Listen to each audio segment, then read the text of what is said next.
Hey guys, Ramtin here, and there's been a leak on the GT Planet forums. So a guy by the name of Space Empire, he posted a message, and in that message it included the details of the GT5 2.03 update and the new DLC.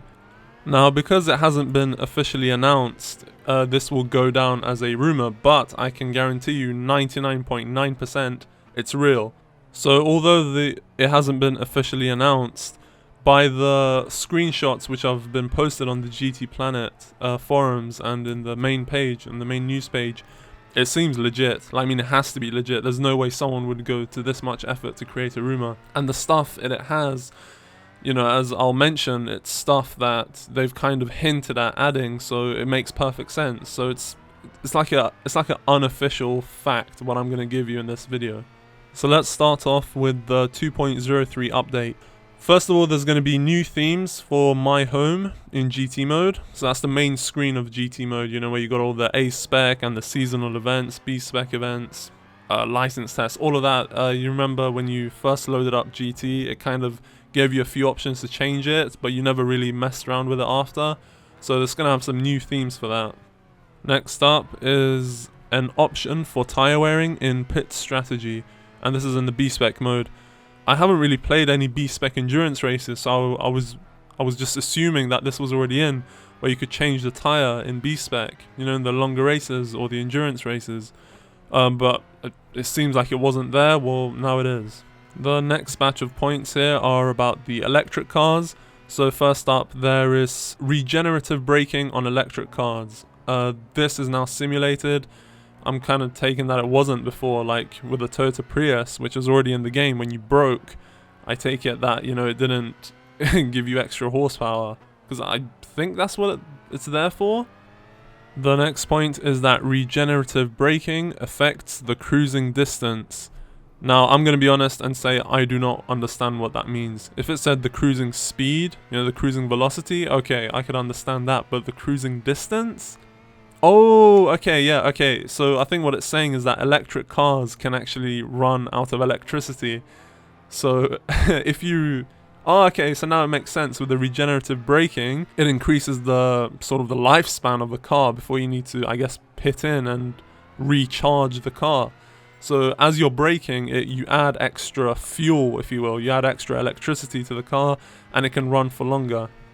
The last point with the electric cars is that they can run slowly now without applying acceleration. So I think what this is referring to is something which was introduced in GT PSP and, you know, obviously carried over to GT5, where in an automatic car, when you were in like first gear, the car would go to a certain speed, because in real life that's what automatic cars do to stop them from stalling. They go like up to 5 miles an hour. You know, it's like an automatic clutch. And then after that, it won't accelerate anymore until you press the accelerator.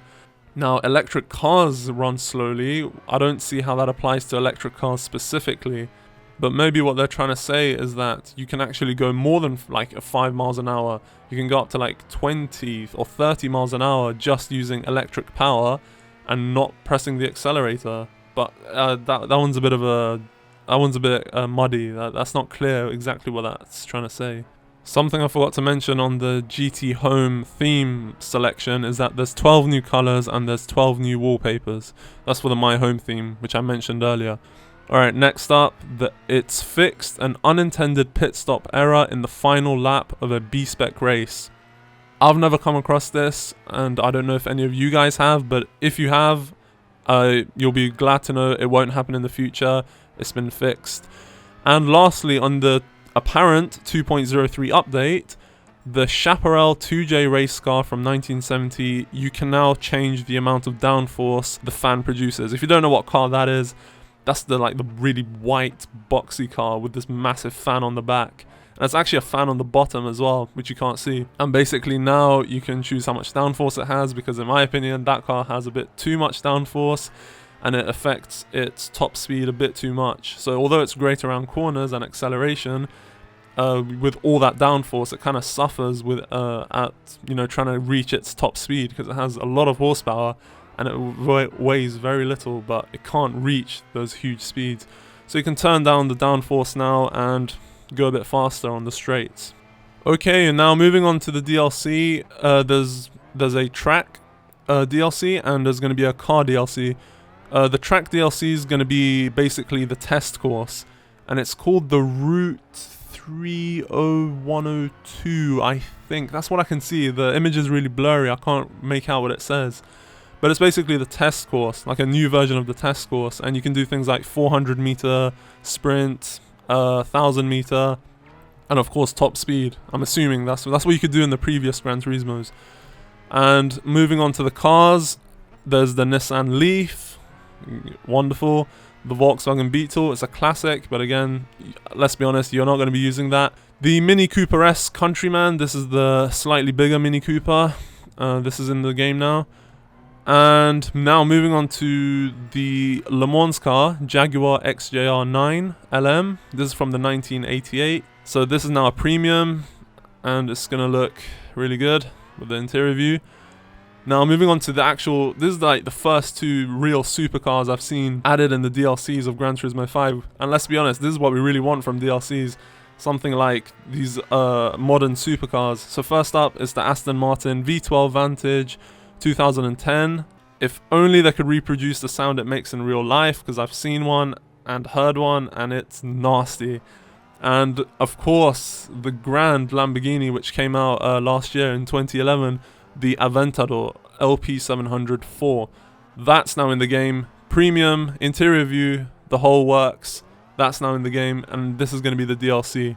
Now another thing, this is just my opinion, I can't say this as a fact, but recently the Nissan NSX, not Nissan, sorry, beg your pardon, the Acura NSX or the Honda NSX, there was a concept of it announced, and there was a concept video in Gran Turismo 5, and I don't think that's going to be a DLC. I think they're going to give you that for free in the update. Because if you think back to the last one, they give you the Toyota 86 free, and then all the other cars, because you know the Toyota 86, they were marketing it and putting concept videos of it and doing all of that. So I imagine this will be the same, and then the DLC cars are separate.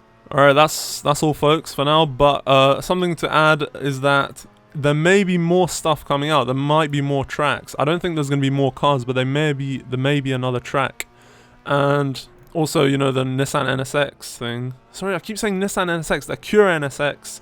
That might be, that's not a fact. But, you know, you got to remember, this hasn't been officially announced. This is just something from a forum mixed with my opinion and what I've seen in the whole, sort of the rumors and the news and everything. I can kind of put it together and give you my opinion. And just as I was about to close the commentary out, I refreshed the page, and what do you see? Edit. This information has now been confirmed by Asia/Hong Kong official PlayStation website. So okay, Car Pack 3, so DLC is going to be $5, and the speed test track, that's the only, you know, track DLC, that's going to be approximately $4. So that is all for now. Be sure to subscribe if you haven't already for more Gran Turismo, Call of Duty, Battlefield videos, and other stuff. It's going to be Skyrim. I think Pinoy is going to be covering that. Leave some feedback. It's much appreciated. It really helps us. Like, dislike, comment, whatever. It's just feedback. And I'll catch you guys later. Bye.